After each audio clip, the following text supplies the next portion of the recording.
Well, we decided not to send the steering box out for rebuild because we've got a Easter car show in St. Louis that we were trying to get it to, and there really wouldn't be time to get it rebuilt back in the car by then. We also had a little bit of tough time finding a rebuilder, so what we decided to do was do some adjusting on this and put it back in the car. So we've taken this out, cleaned this off with the parts washer, got it sitting here in the vise. We're going to use the workshop manual to try to make as many adjustments on this as we can. So the first step is to center up the steering.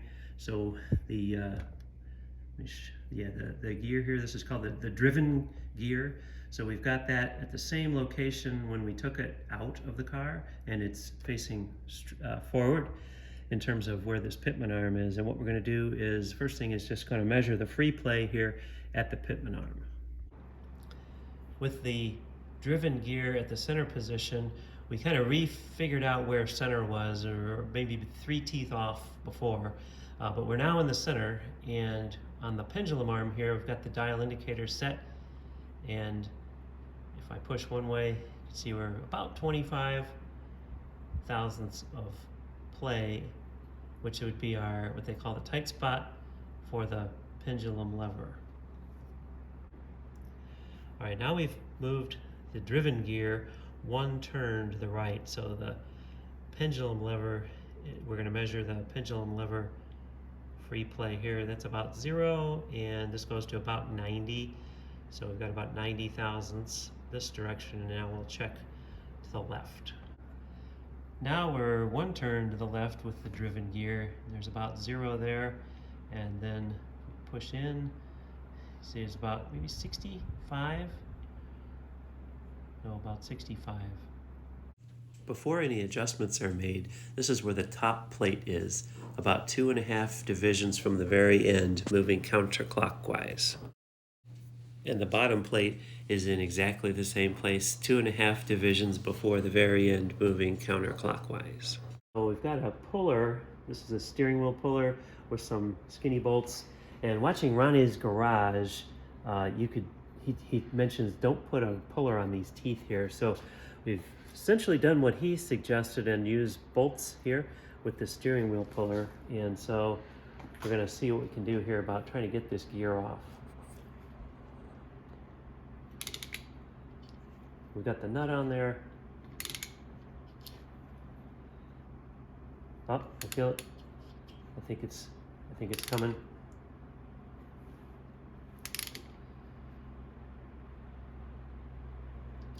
Maybe.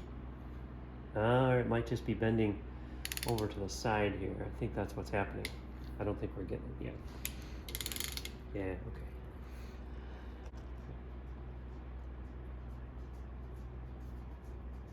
We've got a lot of force on this right now.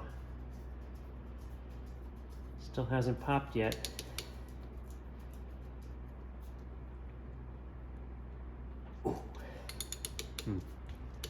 Heat it up. I think we may use some heat. Yeah, I can pull too much more on that. Yeah. Oh! Woo! Did you see that? Wow. I'm glad my fingers weren't in there. Oh my gosh. That scared the bejesus out of me. That just popped. And it's off. Okay. All right, and now we're taking the gear off, so you can see it's a conical shaft here, and then we've also got the spline, so that really did not want to come off. There's really no rust in there, but it was just wedged on pretty tightly. Of course, we've marked this. You can see this. You're supposed to mark this before you separate it so we can get this back together with the teeth in the same position. Flip that over. All that is our rubber bushing from inside the steering that just disintegrated because the seal inside of here is leaking, which let ATF through into the gearbox, which is only supposed to have 90 weight in it, so that ATF disintegrated the rubber coupling inside the steering.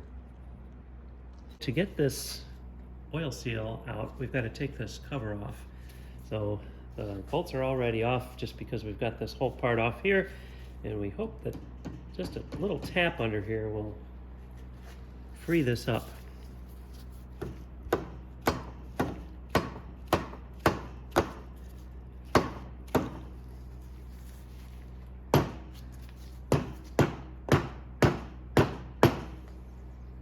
It's starting to move.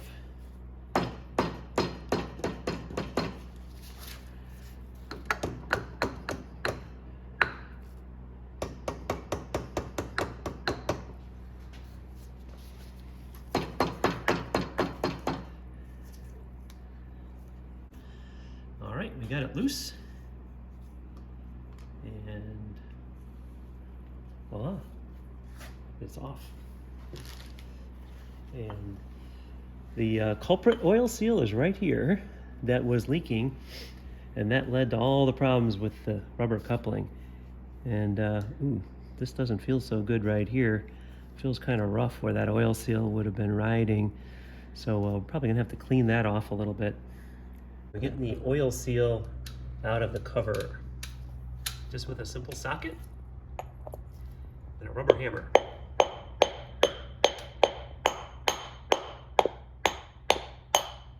All right, old seal out. Does not feel happy. Pretty gross. That's the root of the problem for the rubber coupling in the steering column. Yeah. So the next step is to pull the pendulum lever from the rocking shaft, which is this, because we're going to go in here and try to replace this oil seal. So we've got a Pitman arm puller here, and we're going to tighten this up and try to pull that off. So here we go.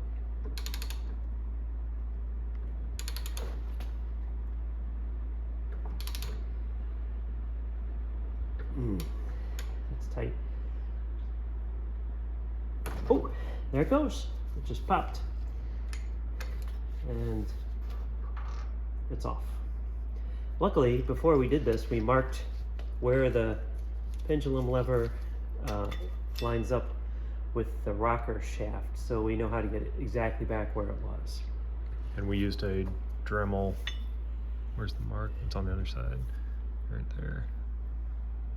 Yep. Just enough to get a fingernail in. And that lines up with this mark right there. With the bearing cap off here, we used that same procedure to replace the oil seal here that we did on the other cover. Now we're taking the top part of the steering box apart. We'll see what's in here. And we're going to replace this O-ring. And we know there's lots of transmission fluid coming out, or ATF there. So there's the top bearing. Looks actually pretty clean in there.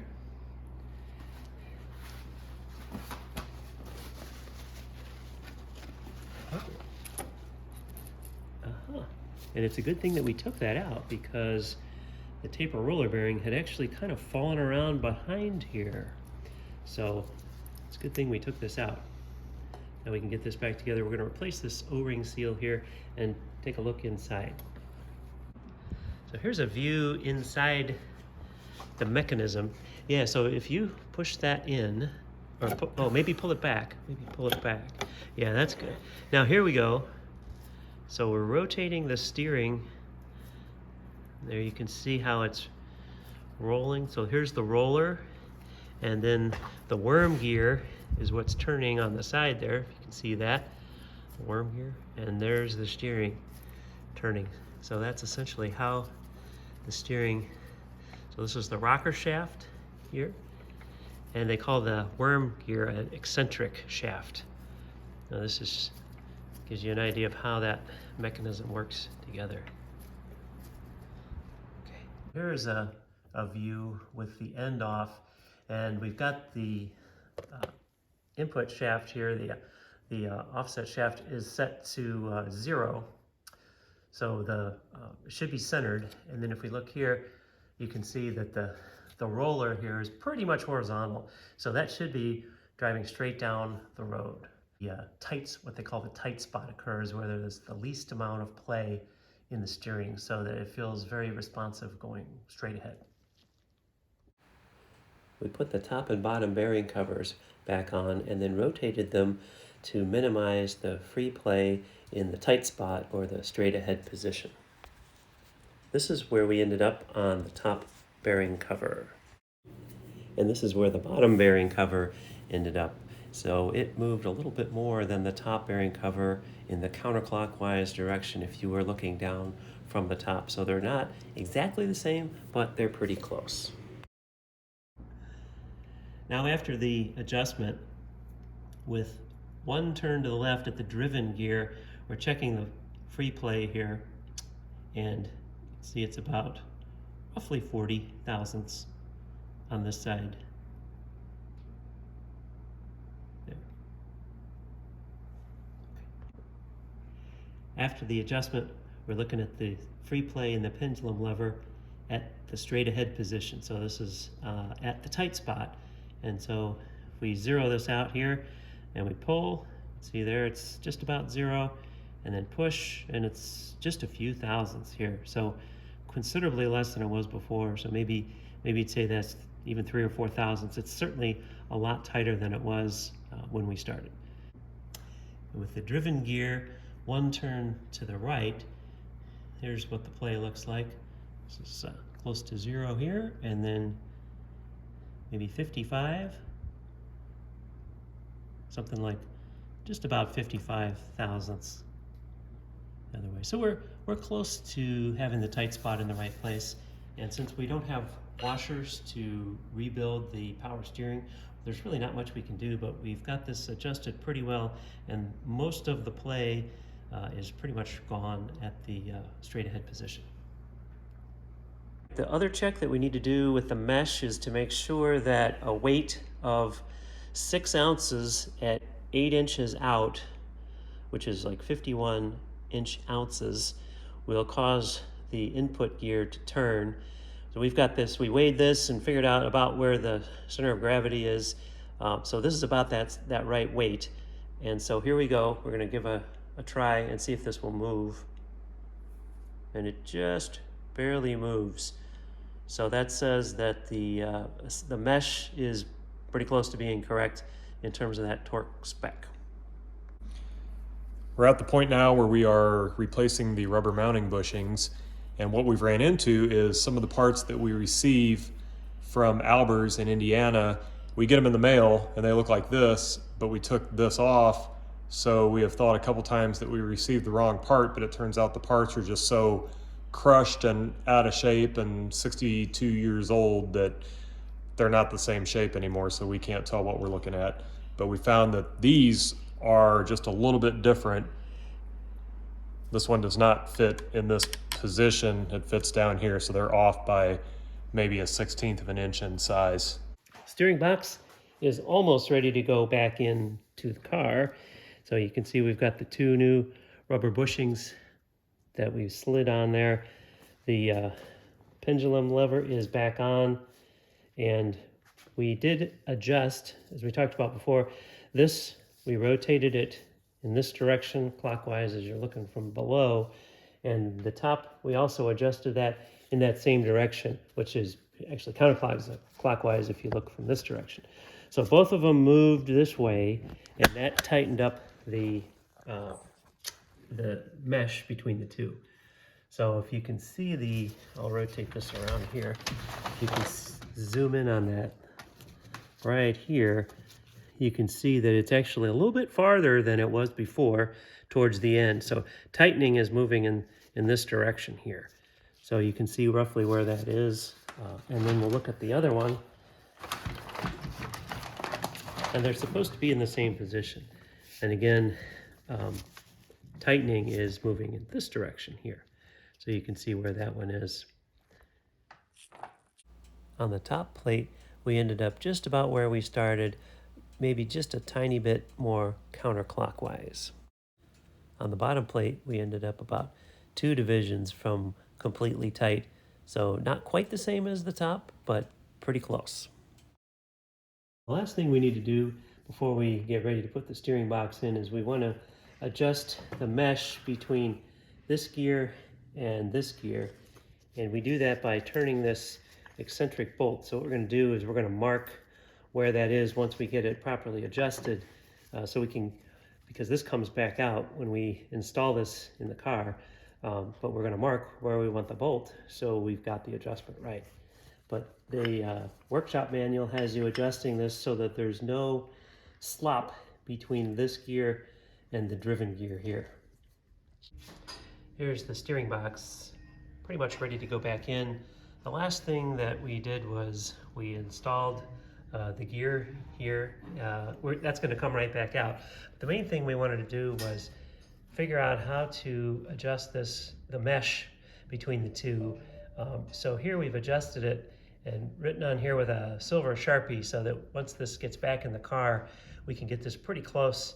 And they have you in the manual adjust this to pretty much no backlash. So we were working on this, kind of turning the eccentric and then kind of wiggling this and finding where you can turn this eccentric to and eliminate the wiggling here.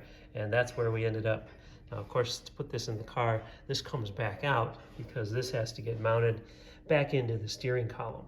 But essentially, at this point, we are ready to go back in. And we've cleaned up the frame a little bit here where the steering box is going to go and that arm that comes forward, and we've cleaned this up a little bit here. So now that that's clean, we're ready to put it back in. Yeah, we got the steering box back in. It was a little bit of a struggle. We ended up using the jack under here to show you, to support the bottom of this pipe, which is how the steering box is mounted.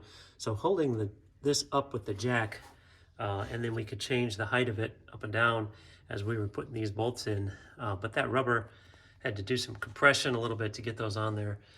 So we got those 4 bolts on, and then this bolt out here.